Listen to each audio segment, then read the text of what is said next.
Hello बच्चों, कैसे हैं आप लोग। स्पीच पाठशाला में आपका स्वागत है। आज हम लेकर आए हैं रसायन विज्ञान का दूसरा सीरीज। ये पार्ट 2 हमारा है और ऐसे ही हम सारे रसायन विज्ञान को कंप्लीट कर लेंगे और जहां से आपको 20 नंबर पक्के मिलने की मेरी गारंटी है। आज हमारा रसायन विज्ञान का ये पार्ट दूसरा है। अगर आप लोग को वीडियो पसंद आया करे तो वीडियो को लाइक करें और चैनल को सब्सक्राइब करें और ज़्यादा से ज़्यादातर लोगों को चैनल को शेयर करें। तो देखिए, रासायनिक अपक्रिया के प्रकार जो होते हैं, रासायनिक अपक्रिया 5 प्रकार की होती है। एक संयोजन अपक्रिया होती है जिसे संकलन अपक्रिया के नाम से भी जाना जाता है। दूसरा जो होती है वियोजन अपक्रिया और तीसरा जो विस्थापन, इसी को प्रतिस्थापन अपक्रिया भी कहते हैं। और चौथा जो होती है द्विविस्थापन यानी उभय प्रतिस्थापन अपक्रिया भी कहते हैं। और अपचयन व उपचयन अपक्रिया 5 प्रकार की हमारी अपक्रिया होती हैं। संयोजन अपक्रिया या संकलन अपक्रिया, इस अपक्रिया में 2 या 2 से अधिक अभिकारक मिलकर के किसी एक का उत्पाद करते या निर्माण करते हैं। एक का निर्माण करते हैं या उत्पाद का निर्माण करते हैं, कुछ भी कह सकते हैं।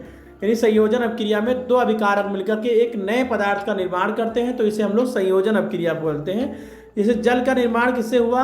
हाइड्रोजन और ऑक्सीजन से मिलकर के जल का निर्माण हुआ, यानी 2H2 प्लस O2 और 2H2 यानी जल का निर्माण हुआ। 2H2 हमारा हाइड्रोजन हो जाएगा और ये वो ऑक्सीजन हो जाएगा, तो हमारा 2H2O यानी जल का निर्माण हुआ। हाइड्रोजन और ऑक्सीजन मिलकर के क्या हुआ? जल का निर्माण हुआ। इसमें हमारा हाइड्रोजन और ऑक्सीजन क्या है? ये अभिकारक है और जल जो निर्माण हुआ है इसे हम लोग क्या बोलते हैं? उत्पाद। और ये जो अगर सामने 2 लगा हुआ है, इससे हमें घबराना नहीं है, संतुलित हुआ है। आगे हम संतुलित के बारे में भी बात करेंगे।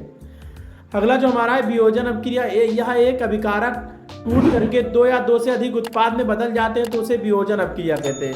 इसमें क्या खासियत बात है कि एक अभिकारक जो होता है टूट करके 2 या 2 से अधिक उत्पाद में बदल जाते हैं, तो उसे हम लोग वियोजन अपक्रिया कहते हैं। देखिए आगे फिर कैल्शियम कार्बोनेट का वियोजन, देखिए CaCO3 यानी कैल्शियम कार्बोनेट का वियोजन CaO प्लस CO2 के रूप में हुआ है। Ca हमारा कैल्शियम ऑक्साइड और CO2 कार्बन डाइऑक्साइड के रूप में हुआ है। तो कैल्शियम कार्बोनेट का वियोजन किसमें हुआ? कैल्शियम ऑक्साइड और कैल्शियम प्लस क्या हो जाएगा? Carbon dioxide. तो इस तरह ये हमारा वियोजन अपक्रिया हो जाएगा। इसमें एक अभिकारक टूट करके 2 से अधिक उत्पाद बना रहे हैं। जैसे CaCO3 टूट करके जब बनता है CaO प्लस क्या बन जाता है? CO2 बन जाता है। अगला जो वियोजन अपक्रिया जो है 3 प्रकार की होती है। अगर वियोजन अपक्रिया से पूछा जाए तो हमें वियोजन अपक्रिया लिखना है। उसके प्रकार अगर पूछेगा तो उसका नाम दे देगा कि ऊष्मीय वियोजन, विद्युत वियोजन और क्या हो जाएगा? प्रकाशीय वियोजन। ये वियोजन अगर नाम देगा तब ऐसे इसको लिखना होगा। ऊष्मीय वियोजन जो होता है जब किसी पदार्थ के वियोजन की अभिक्रिया ऊष्मा द्वारा हो तो हमें क्या हो जाता है? ऊष्मीय वियोजन कहते हैं। जब कोई पदार्थ ऊष्मा की उपस्थिति में अगर वियोजित हो रहा हो तो हम लोग उसको ऊष्मा वियोजन कहेंगे। इसे मरकरी ऑक्साइड का वियोजन ऊष्मा की उपस्थिति में यानी गर्म दिया जाए, ताप बढ़ा दिया जाए तो होगा। HGO जो हमारा होता है, Hg हमारा मरकरी होता है, वो हमारा ऑक्साइड होता है। तो ये हमें नंबर से नहीं घबराना है कि 2 आगे क्यों लगा हुआ है, हम इसे संतुलित किए हुए हैं। और हम संतुलित का एक पार्ट आपको लेकर आएंगे जहां आपको बहुत अच्छे से संतुलन समझ में आ जाएगा। तो HGO है हमारा, Hg हमारा मरकरी हो जाएगा और वो जो होता है ऑक्साइड हो जाएगा। तो ये 2HGO ये हमारा किसमें टूटता है? ये ऊष्मा की उपस्थिति में टूटता है। तो हमारा क्या टूटा? ये Hg यानी मरकरी प्लस ऑक्सीजन, तो ये हमारा इसमें टूट जाता है। तो हमारा मरकरी का वियोजन किसमें हुआ? 2Hg प्लस O2 में। विद्युत वियोजन में जिस रासायनिक अपक्रिया में विद्युत धारा प्रवाहित होने पर वियोजित हो उसे विद्युत वियोजन कहते हैं। यानी जिस रासायनिक अपक्रिया को अगर मैं तोड़ने के लिए विद्युत की धारा की आवश्यकता पड़ती है उसे हम लोग विद्युत वियोजन अपक्रिया बोलते हैं। इसे जल का विद्युत वियोजन द्वारा क्या होता है? विद्युत वियोजन द्वारा क्या होता है? ये वियोजित होता है। तो जैसे 2H2O यानी हमारा ये जल है, जल को तोड़ा गया किससे? धारा प्रवाहित करके, तो हमारा क्या निर्माण हुआ? हाइड्रोजन प्लस ऑक्सीजन का निर्माण हुआ, 2H2 प्लस O2। और यहाँ पर 2 जो आगे लगे हुए हैं संतुलित किया गया है। अगला जो हमारा है प्रकाशीय वियोजन, सूर्य के प्रकाश की उपस्थिति में होने वाला वियोजन को क्या बोलते हैं? वियोजन जो प्रकाशीय वियोजन कहलाता है। 2AgCl तो क्या हुआ? इसका अगर वियोजित हुआ सूर्य के प्रकाश में, हम यहाँ पे सूर्य की प्रकाश अगर दे दें इसको तो वियोजित होगा, यानी Ag प्लस क्या हो जाएगा? क्लोराइड का निर्माण होगा। तो अगर आप लोग को ये वीडियो पसंद आता हो तो वीडियो को लाइक कीजिए। यानी इसका प्रकाशीय वियोजन का अगर तोड़ें तो क्या प्रकाश में, तो हमारा 2AgCl जो होता है ये किस में टूटेगा, Ag प्लस क्लोराइड यानी Cl में टूटेगा। जो हमारा तीसरा विस्थापन क्रिया है ये विस्थापन है, और इसी का दूसरा नाम क्या होता है, प्रतिस्थापन अपक्रिया होता है। इस अपक्रिया में अधिक क्रियाशील तत्व कम क्रियाशील तत्व को उसके यौगिक से विस्थापित कर देता है। यानी जो अधिक क्रियाशील, अब अभी सब लोग जानते हैं, जो पावरफुल से आदमी होगा वो कम पावरफुल वाले आदमी को क्या करेगा, उसको भगा देगा, हटा देगा, और यही यहाँ पर होता है, विस्थापित कर देता है। यानी पावरफुल आदमी क्या करेगा, अभी कम पावरफुल वाले को वहाँ से उसको हटा देगा।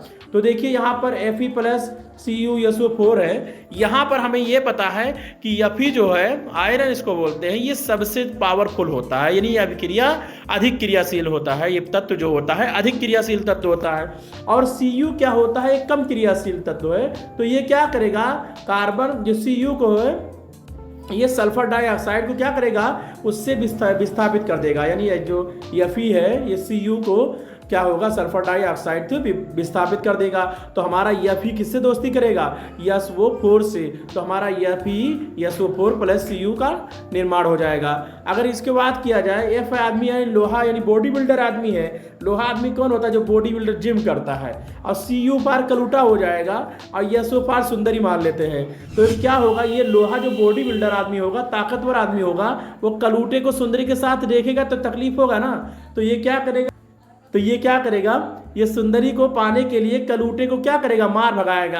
तो कलूटा यहाँ से बाहर आ जाएगा, और ये जो लोहा होगा, ये सुंदरी SO4 से क्या कर लेगा, शादी कर लेगा। ठीक है, अगर आप लोग को वीडियो पसंद आए तो वीडियो को लाइक करिए। यानी यहाँ पर ये पता चला कि Fe जो है Cu को विस्थापित कर दे रहा है, और FeSO4 के साथ एक नया यौगिक का निर्माण कर रहा है। अब अगला जो हमारा द्विविस्थापन अपक्रिया, इस अपक्रिया में उत्पादों का निर्माण दो यौगिकों के बीच आयनों के आदान प्रदान से होता है। जो अगला हमारा है, जो चौथा जो हमारा द्विविस्थापन अपक्रिया, इस अपक्रिया में उत्पादों का निर्माण जो होता है, ये यौगिकों के आयनों के बीच में आदान प्रदान, यानी आयनों का ट्रांसफर होता है। धन आयन ऋण आयन होते हैं, दो प्रकार के आयन। तो ये क्या करता है, धन आयन और धन आयन ऋण आयन से दोस्ती कर लेता है, और ऋण आयन धन आयन से दोस्ती कर लेता है, और इसी तरह ये नए यौगिक का निर्माण कर लेते हैं। जैसे देखा जाए, बोरियम क्लोराइड का सोडियम सल्फाइड अब क्रिया कराया जाए बोरियम BaCl2 से, यानी बोरियम क्लोराइड BaCl2 जो होगा, BaCl2 BFR हो जाएगा बोरियम, Cl2 हो जाएगा क्लोराइड। और इसका किससे, सोडियम Na2 से सोडियम होता है, और Na से सोडियम होता है, और सल्फेट होता है SO4 से। अगर इसको हम अपक्रिया कराते हैं तो इसमें क्या होगा, आयनों के आदान प्रदान से एक नया यौगिक बन जाएगा। जैसे कि Ba हमारा क्या होता है, ये जो धनात्मक होता है, Cl हमारा ऋणात्मक होता है, ये भी क्या होता है, धनात्मक होता है और ऋणात्मक होता है। तो B जो होता है, B जो होगा ये ऋण आयन इससे ले लेगा, धन आयन वाला जो होगा तो BaSO4 का निर्माण कर लेगा। और ये Cl वो हमारा क्या है, ऋण आयन है, और N ये हमारा धन आयन है। तो N ये किससे दोस्ती कर लेगा, Cl से दोस्ती कर लेगा। तो हमारा क्या हो जाएगा, यहाँ नमक का यानी Cl का निर्माण हो जाएगा। यानी बोरियम क्लोराइड का सोडियम क्लोराइड से अपक्रिया कराने पर बोरियम सोडियम बन जाएगा, और क्या हो जाएगा, सोडियम क्लोराइड बन जाएगा। अपचयन, पांचवा अपक्रिया जो हमारा है अपचयन। जब किसी अभिक्रिया में ऑक्सीजन की कमी होती है तो उसे अपचयन अपक्रिया बोलते हैं। CuO प्लस H2 का जो हमारा अपक्रिया करा दिया गया हाइड्रोजन के साथ, तो हमने ये देखा कि जो Cu में वो था, यहाँ पर अपक्रिया कराने पर वो हाइड्रोजन के साथ चला गया और जल का निर्माण कर लिया, और Cu के पास ऑक्सीजन कम हो गया। तो इसलिए हमारा यहाँ पर देखें कि ऑक्सीजन की कमी हो रही है, तो यहाँ पर अपचयन अपक्रिया होगा। अगला उपचयन अपक्रिया, उप माने होते बढ़ना, अग्नि जिंदगी का बढ़ना किससे होता है, तो हमारा ऑक्सीजन की वृद्धि से होता है। दूसरा हम इसको एक तरह से और याद कर सकते हैं, अगर ऑक्सीजन बढ़ेगा तो हाइड्रोजन घटेगा, हाइड्रोजन बढ़ेगा तो ऑक्सीजन घटेगा। तो उपचयन अपक्रिया में क्या होता है, जब किसी अपक्रिया में ऑक्सीजन की वृद्धि होती है तो उसे, यानी ऑक्सीजन की जब वृद्धि होगी तो हाइड्रोजन की क्या होगी, कमी होगी, तो उसे उपचयन अपक्रिया कहते हैं। जैसे Cu प्लस, यानी इसमें क्या होता है, ऑक्सीजन के साथ अपक्रिया कराया गया, तो इसमें हमने देखा Cu के साथ ऑक्सीजन की वृद्धि हो रही है, तो ये हमारा क्या हो जाएगा, उपचयन अपक्रिया हो जाएगा। और जिस अपक्रिया में उपचयन अपचयन दोनों होता है उसे रेडॉक्स अपक्रिया बोला जाता है। दैनिक जीवन में अपचयन अपक्रिया का प्रभाव देखा जाए तो संक्षारण जो होता है, जब कोई धातु आर्द्रता, वायु, नमी, अम्ल आदि के संपर्क में आता है तब धातु क्या होता है, संक्षारित होने लगता है। इसे हम लोग देहाती भाषा में बोलते हैं कि लोहे पर जंग लग जाना, मूर्छा लग जाता है बोलते हैं। तो लोहे में जंग लगना हो जाता है। और चांदी के परत पर चांदी पर काली पट्टी चढ़ जाना, यानी काली परत चढ़ जाना। यहाँ हम देख सकते हैं कि चांदी पर क्या हो, काली परत चढ़ी हुई है। यहाँ हम देख सकते हैं लोहे पे जंग लगी हुई है। तांबे पर क्या होता है, हरे परत चढ़ जाना। आप यहाँ देख सकते हैं कि संक्षारण में तांबे की परत चढ़ी हुई है, तो हम चित्र में दिखाए हुए हैं। अगर आप लोग को वीडियो पसंद आए तो वीडियो को लाइक करें जरूर। अगला जो है विकृत गंधिता क्या होता है, वसा युक्त तैलीय खाद्य सामग्री वायु के संपर्क आने पर उपचयित हो जाती है, जिससे उसके स्वाद और गंध में परिवर्तन हो जाता है। इस क्रिया को हम लोग विकृत गंधिता बोलते हैं। यानी किसी भी खाद्य, अगर कोई सामग्री है, अगर वो तैलीय पदार्थ, वायु या फिर तैलीय पदार्थ है, जैसे वसा है, उसमें अगर वायु के संपर्क में आ जाएगा तो यहाँ पर क्या हो जाएगा, उसके स्वाद और गंध में परिवर्तन हो जाएगा। तो हमारे क्या हो जाएगा, उससे विकृत गंधिता बोलते हैं, यानी टेस्ट बदल जाए। तो इसके लिए हमें बचाने के लिए भी ज़रूरत पड़ती है किसी भी खाद्य सामग्री को ख़राब होने से, जो कि नाइट्रोजन गैस बजाती है।